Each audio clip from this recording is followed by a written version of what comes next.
Hey guys, welcome to Worship Him. So today we're talking about making wisdom supreme, which will bring a lot of freedom.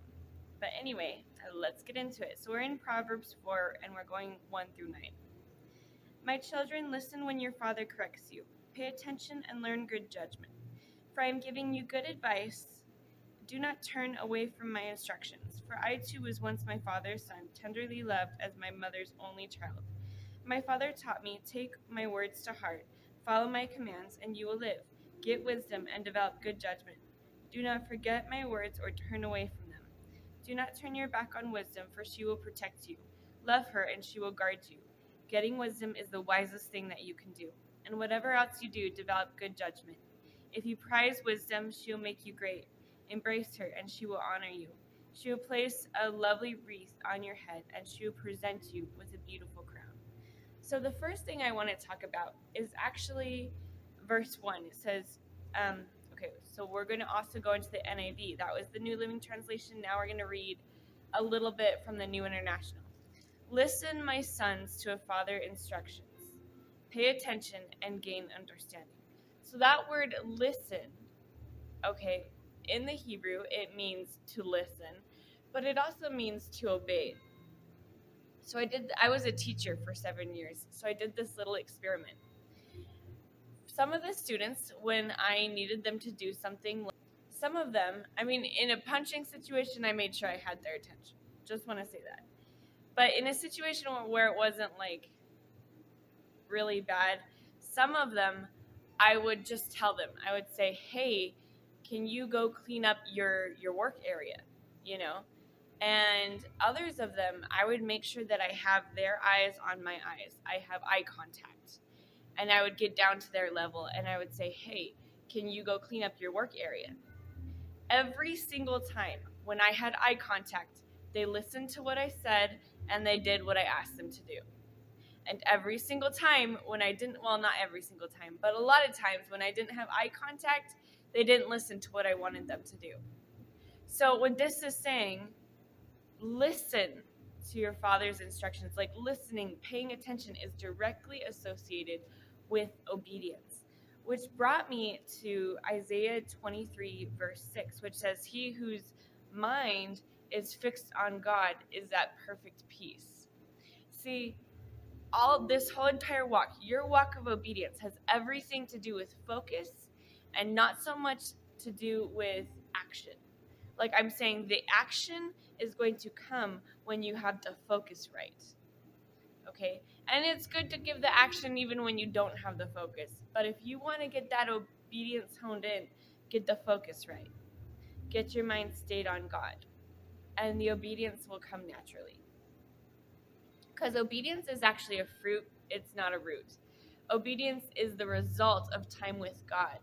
It is not, you grow closer to God because you spend time with Him. You don't grow closer to God merely because of what you did for Him. Obedience is the fruit of your relationship to God. So if you're struggling to spend time with God and read the Bible and just be with Him, then your obedience is going to be a wrestle. But if that's not hard for you to do and you're spending time with God and you're listening to His words, then that's going to be easy for you.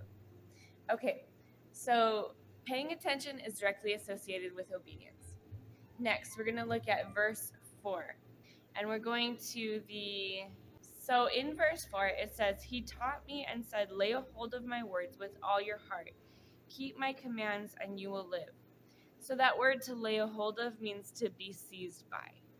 So let wisdom seize you today. Let wisdom seize you. Let wisdom hold you. Let wisdom literally just take up all your capacities as you think about her. And you're going to see that you're going to walk in life in it more abundantly. Okay, and then we're looking at verse 5.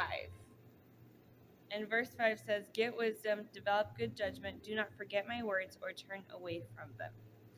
Okay, so we're talking about turning away. So to turn away also means to make it perverse. How many single times do we make an excuse for unbelief and call it wisdom? I've been through many situations where I'm talking to people and I'm listening to them and they're like, yeah, but is it wise? Is it wise to, for example, if God leads you to, is it wise to spend all your money when you haven't had your bills paid?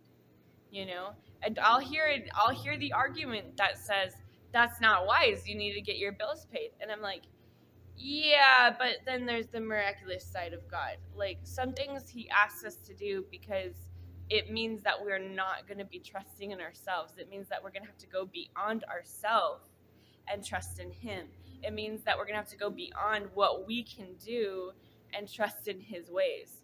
And He does that on purpose, because this walk of faith is this walk with Jesus is by faith anyway. And sometimes we get so into, I can do this by my own strength. He's like, oh, really? And then He asks us to do something that's like hard for us to do. And it's what, like, we can't do this by our own strength. You know, the reality is, though, if God called you to give your finances when you didn't pay your bills, He's going to pay your bills.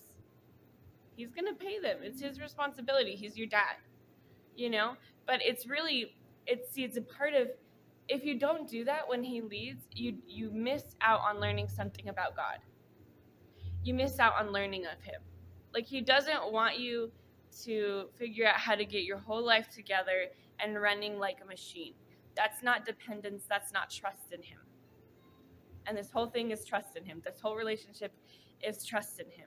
He doesn't want you to lean on your own understanding. He wants you to trust in Him, which means sometimes He's asking you to do something because He's seeing down the road, and He's seeing what that something will do and how it protect you and preserve you and keep you safe.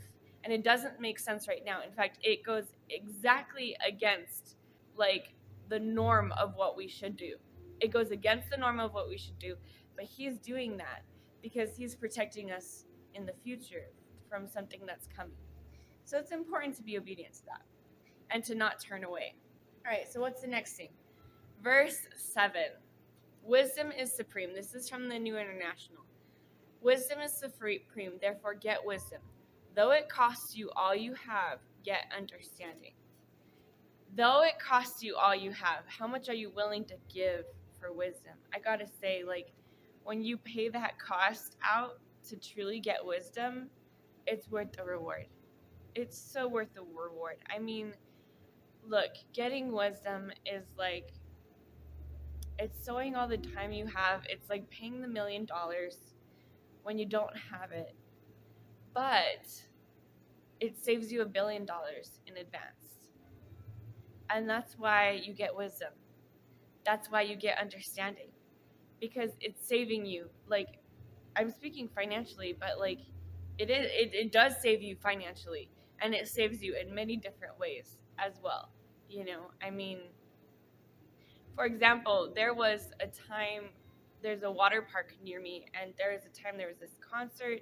It was a Christian concert, and it was a cool band, and I wanted to go, and I couldn't go.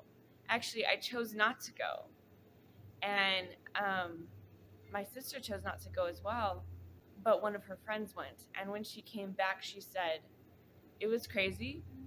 There was a lot of drinking. There was drunk people, and there was like pools of water, and it was scary, and it was not safe. And she was like, I'm glad you guys didn't go, you know, because I had this feeling in my spirit, like, my sister had the same feeling, but on the outside, it sounded fun, you know, and it was just the people that were there. They were just, the audience was just crazy. And so, yeah, like, listen to wisdom, because she saves you. Even if it doesn't make sense, do it, because she has good plans for you. All right. So verse 8, if you prize wisdom, she will make you great. Embrace her and she will honor you. In verse 8, in the New International Version, it says, esteem her and she will exalt you. Embrace her and she will honor you. So when you esteem her, when you admire her, when you respect her, she exalts you.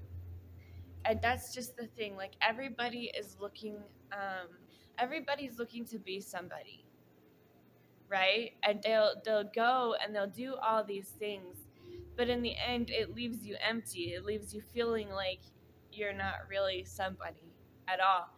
But the thing is that when wisdom exalts you, she makes you feel like you're somebody. she makes you feel amazing because she's just it's just the way that she pours her love on you. She's the way she praises you as you follow her, the way she exalts you as you walk after her ways. It's just like you know that you know that you know that you're somebody because you're treasured by wisdom. And that's like that's what you need. That's what everybody's hungry for. But I mean, the devil puts a bunch of counterfeits out there, and it really never satisfies. But when you embrace her, when you esteem her, she exalts you, and her exaltation is, I don't know, it's different. It's different. It's like the best thing in the world, you know. It's like the best thing in the world. It's the best kind of praise you could ever receive, and it's totally worth it. So, don't turn away from wisdom. Exalt her. Make her supreme in your life. And you're going to see God protect you and take care of you. And your life is going to be alive when you do that. So, we're going to praise him and we're going to worship him to see his goodness on the earth today. So, let's praise him.